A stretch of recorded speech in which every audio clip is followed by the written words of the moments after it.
Adrian was a successful young entrepreneur. At the age of 29, he had already built a promising business network, particularly in the fields of technology and digital marketing. His family was devoutly Christian, and since childhood, Adrian had been raised in a disciplined and loving environment, though one that was very closed off to other religions. To him, life was about hard work, achievement, and upholding the family name. One day, while preparing for a major expansion of his company, Adrian suffered a mild heart attack due to stress and exhaustion.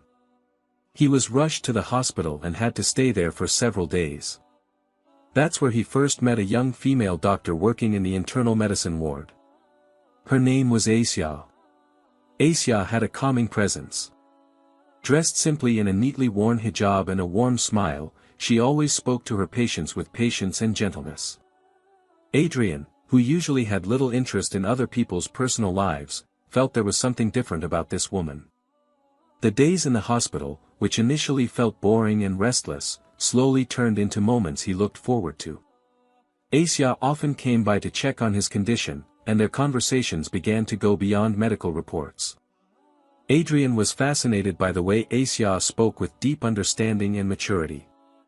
But what intrigued him most was the way she spoke about her faith. She never imposed her beliefs, yet Adrian found himself curious about the inner peace that was so evident in her. In one of their conversations, Asia spoke about how she always felt protected and loved by her God, especially when facing a patient's death or the helplessness that sometimes came with her duties as a doctor. "How can you be so calm?"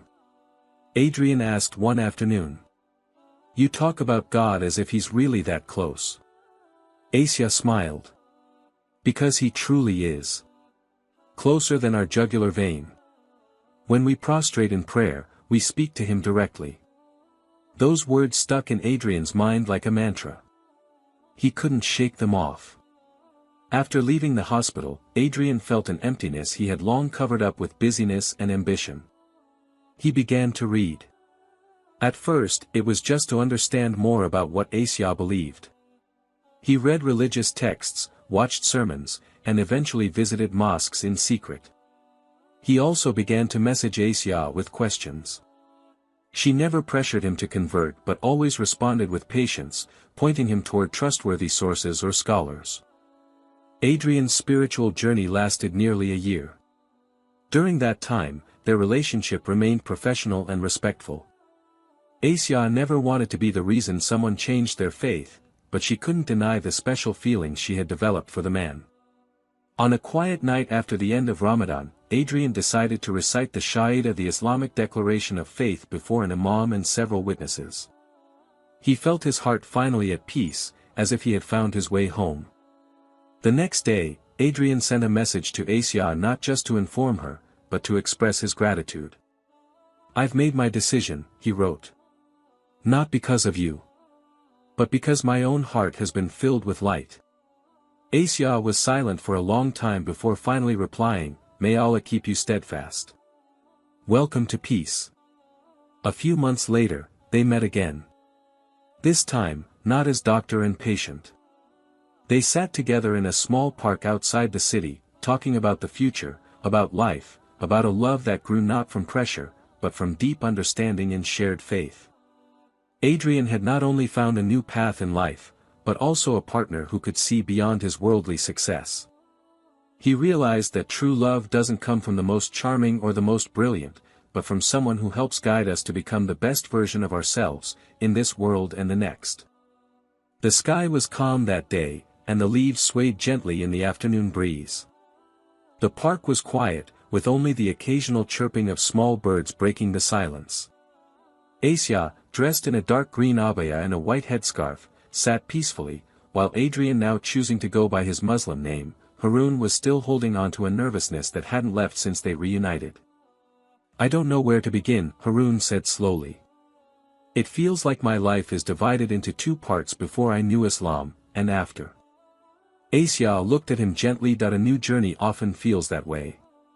But you're not alone." They spoke for a long time that day about Harun's glamorous but empty past, and the loneliness he felt after embracing Islam, as many friends and family members began to slowly drift away, especially his mother, who felt betrayed. Although Harun tried to explain that his decision wasn't an act of rebellion but a search for identity, the disappointment in his mother's eyes remained. "I don't regret it," said Harun, "but I often miss home. I miss my mother." Asya nodded slowly. "You can still be a devoted son, maybe even more so than before. Guidance isn't a reason to cut off love." Harun fell silent. Her words sank deep. Since embracing Islam, he had focused on improving his vertical relationship with God, but he was beginning to realize that his horizontal relationships with family, friends, and community were also part of faith. Time went on. Harun began restructuring his business. He removed contracts based on interest, rejected projects that didn't align with his new values, and formed a new management team grounded in integrity and social responsibility. It wasn't easy. Many mocked him. Some investors pulled out. But Harun remained firm. He felt his life finally had direction. Meanwhile, his relationship with Asya quietly grew.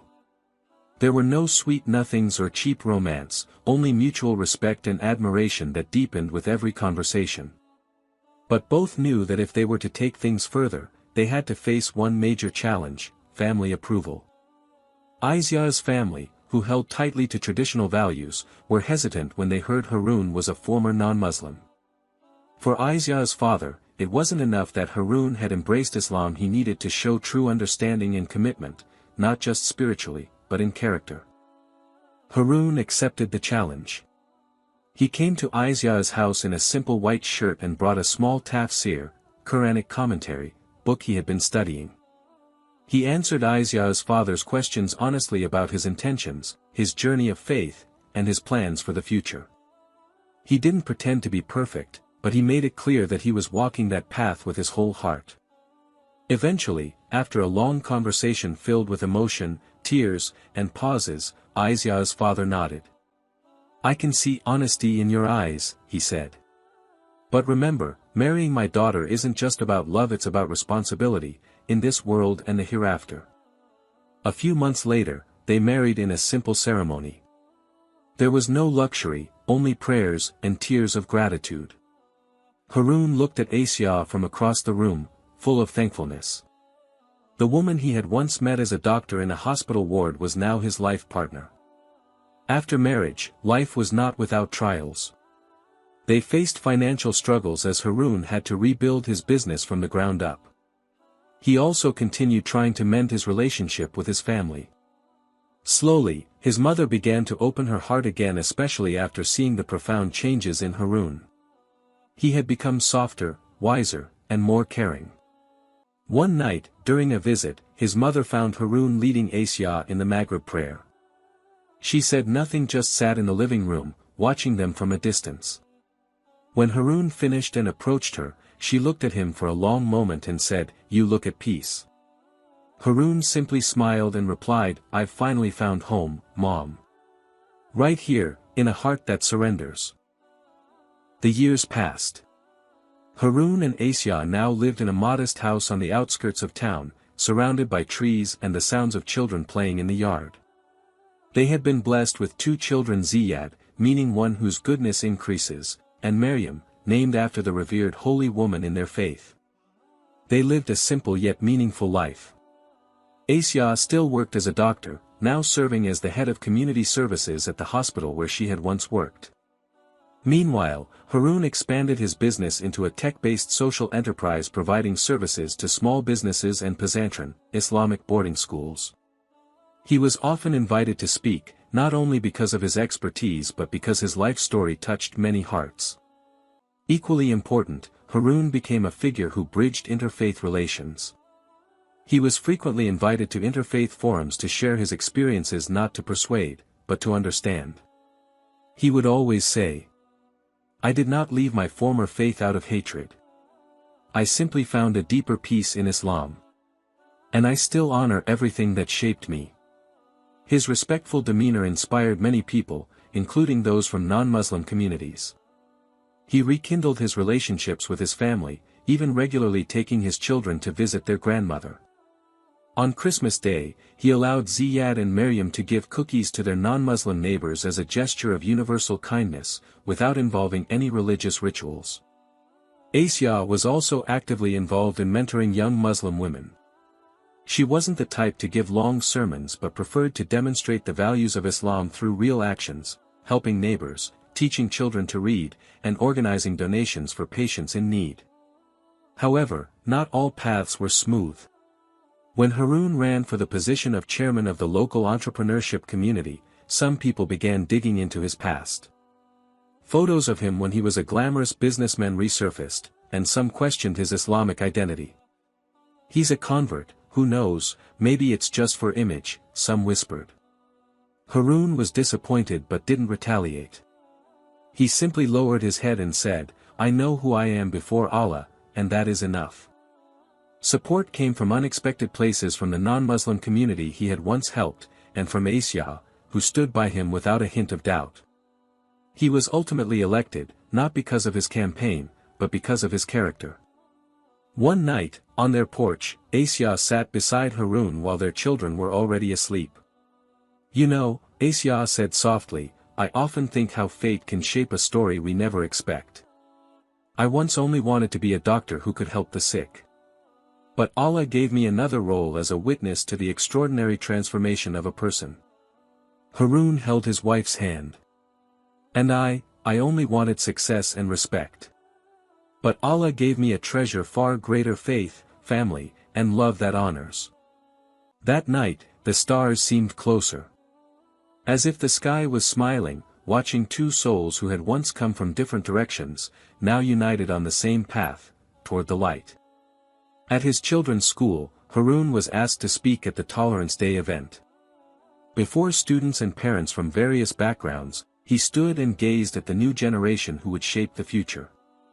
"We were born to different parents, with different beliefs, different skin colors. But if our hearts are sincere and our minds open, we will know that goodness knows no boundaries. I know this because I have lived it." Then, Harun closed his speech with a simple sentence he also taught his children. "The light never asks where you come from. It only guides you to where you are meant to go." A few years after their marriage, Harun and Asia decided to take a big step. They wanted to build a hospital. Not just any hospital, but one that could be a symbol of both physical and spiritual healing. A hospital that combines the sophistication of technology, professional medical services, and a touch of compassion with high humanitarian values. They named the hospital An-Nur, which means light. Harun took care of all the legal, financial, and managerial aspects. He sold most of his previous business assets to finance the construction, rejecting sponsors that did not align with their vision. He wanted this hospital to be not only profit-driven but also a place where the poor and forgotten could experience justice in healthcare. Asia, on the other hand, was directly involved in designing the medical service system. She developed an ethical code for all medical staff, established training systems based on empathy, and ensured that all patients regardless of religion, social status, or financial ability received equal treatment. "Sickness is not a sin," she once told her new medical team, "and healing someone is an act of charity that goes beyond just a profession, it's a form of love." When An-Nur Hospital was finally inaugurated, the local residents were deeply moved. Many of them, who had previously struggled to afford healthcare services, could now come with peace of mind. There were special programs for the poor, trauma healing services for disaster victims, and a shared prayer room open to all religions. As the hospital's CEO, Asia remained humble. She still personally checked on patients, motivated the nurses, and even helped clean the treatment rooms when needed. People at the hospital called her with respect, Dr. Asia, Ibn Nur. Harun never took a formal role in the hospital's management. He preferred to stay behind the scenes handling relationships with partners, building a Sharia-compliant financial system, and managing social programs linked to the hospital, such as health training for mothers and children in remote villages. One day, an elderly man came to the hospital with his grandchild suffering from a rare disease. He was nearly giving up because no hospital would accept them without a large upfront payment. At An-Nur, they were accepted without being asked for a penny. After his grandchild recovered, the man could only cry in front of Asia and say, "You didn't just heal the body, you healed our lives." Stories like this became the heartbeat of An-Nur Hospital.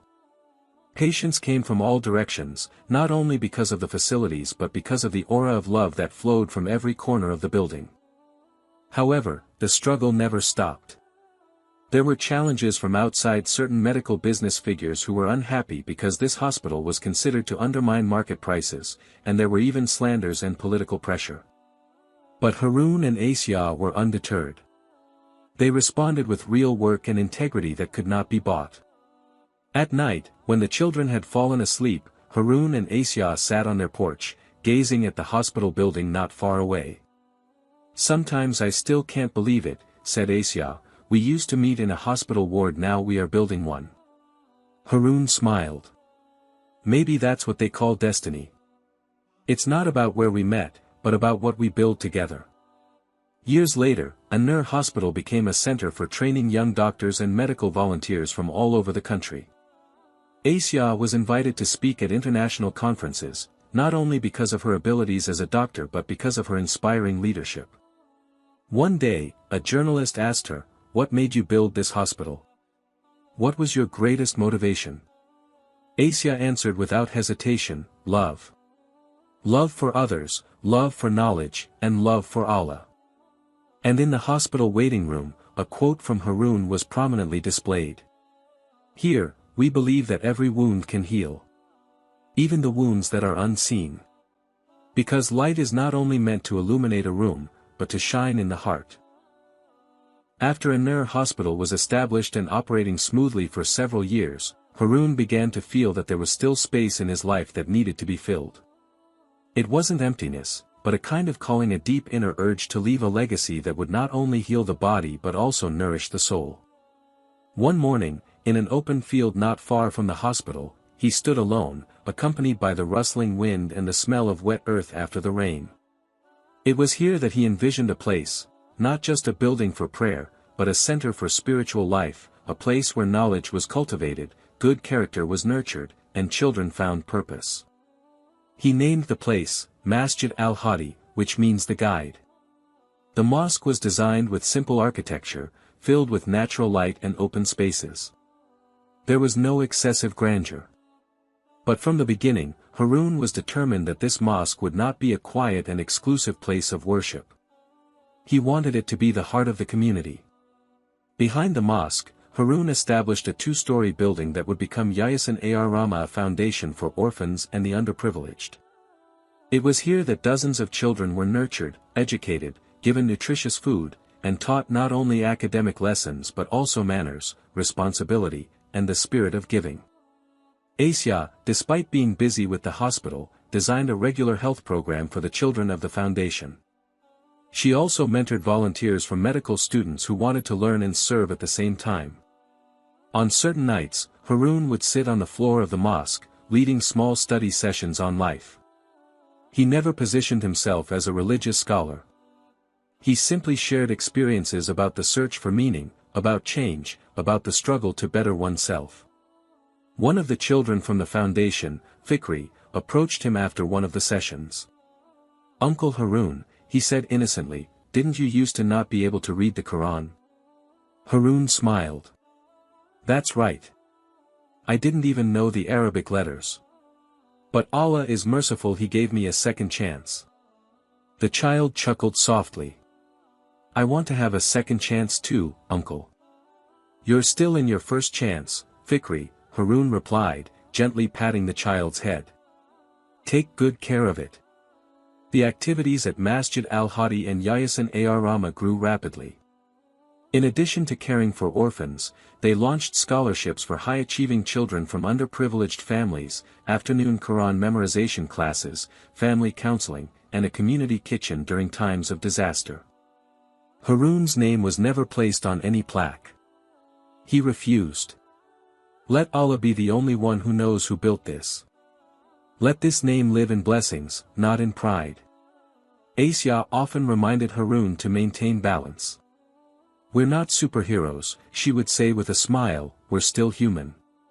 Keep your intentions pure, and guard your heart. And Harun knew that was why he could stand firm, because Asiyah was by his side, not only as a partner but as the guardian of his soul's mirror.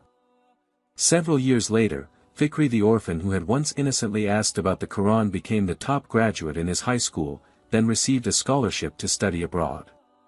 In his farewell letter to Harun, he wrote, "I don't know how to thank you. But if I may dream, I want to be like Uncle Harun.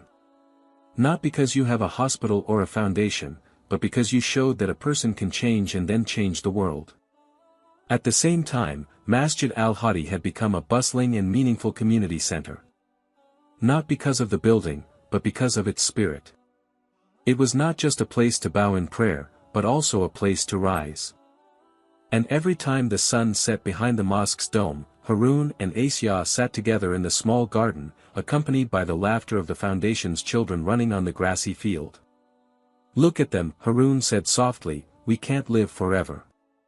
But as long as they grow, as long as this light continues to shine, I feel like we've left something meaningful behind." Asiyah held his hand. "And may Allah accept everything." The sky slowly dimmed, but the light from the mosque and foundation never faded. Like the love story, faith, and devotion of Harun and Asiyah, which had now become the legacy of everyone. Harun and Asiyah have two children, Ziyad and Maryam. Both were born into a household filled with love, tranquility, and a balanced spiritual discipline. They grew up amidst the social activities of their parents, witnessing their mother, who was patient and intelligent, managing a hospital, and their father, who tirelessly guided the community, embraced orphans, and cleaned the mosque, despite being its founder. Ziyad, their eldest child, inherited Asiyah's analytical intelligence and Harun's determination. From a young age, he was very curious. He enjoyed reading books on Islamic history, biographies of the Prophet's companions, and science. But what touched Harun the most was when Ziyad said at the age of 12, "Dad, I want to be a doctor like Mom. But I also want to manage the foundation. I want children like Fikri to be able to study at a higher level." Harun could only nod, holding back tears. Maryam, their second child, had extraordinary gentleness and empathy. She was close to the children at the foundation, often helping mothers in the community kitchen, and loved teaching young children to read. At the age of 10, Maryam had memorized 5 juz of the Quran and was often asked to lead prayers during mosque activities. But for Asiyah, what touched her heart the most was when one night, Maryam sneaked into the study and asked, "Mom, can we be like Khadijah and the Prophet? Helping many people together?" Asiyah couldn't answer right away. She just hugged her daughter and silently prayed, "O Allah, make our children better than us, and strengthen them on your path." Harun and Asiyah raised their children with a balance of tenderness and firmness. They limited screen time, made sure they prayed on time, ate together without electronic devices, and every night before bed, they read a hadith and the exegesis of a short verse together. However, they also allowed room for dialogue.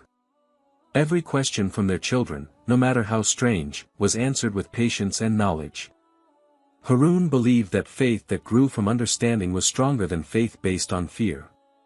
When Ziyad entered his teenage years, he became actively involved in guiding the children at the foundation. He taught mathematics and science, and even led small groups in memorizing the Quran. Meanwhile, Maryam developed a reading garden and creativity classes in a corner of the foundation's yard with art, calligraphy, and stories of wisdom. One day, Harun took Ziyad for a walk to the mosque at dawn. "Dad," asked Ziyad, "if one day you and Mom are no longer here, who will take care of all this?" Harun paused for a moment, gazing at the Al-Hadi mosque bathed in the first light of the sun. "If everything we built depends only on us," he said, "then we have failed. But if the values have taken root in your heart, and you continue them with your sincerity, then we have succeeded." Ziyad lowered his head and made a silent vow, "I will carry it on, Dad. With Allah's permission." Years passed, and Harun and Asiyah's children grew into young men and women who were not only smart but also virtuous and visionary. Ziyad pursued a medical degree while leading the development of the Rama Foundation in various regions. Maryam studied Islamic psychology and became a counselor for traumatized children in conflict areas. In a simple family moment, when they were all sitting together in the living room after Maghrib prayer, Harun looked at his wife and children and said, "Everything I once thought was important, money, status, applause, turns out to mean nothing compared to this. You are my greatest project." Asya smiled, holding his hand. "And you are the prayer I never cease to utter." From that small house, from two pairs of hands working in silence and sincerity, grew a family that not only built mosques, hospitals, and foundations, but also built people and shaped generations.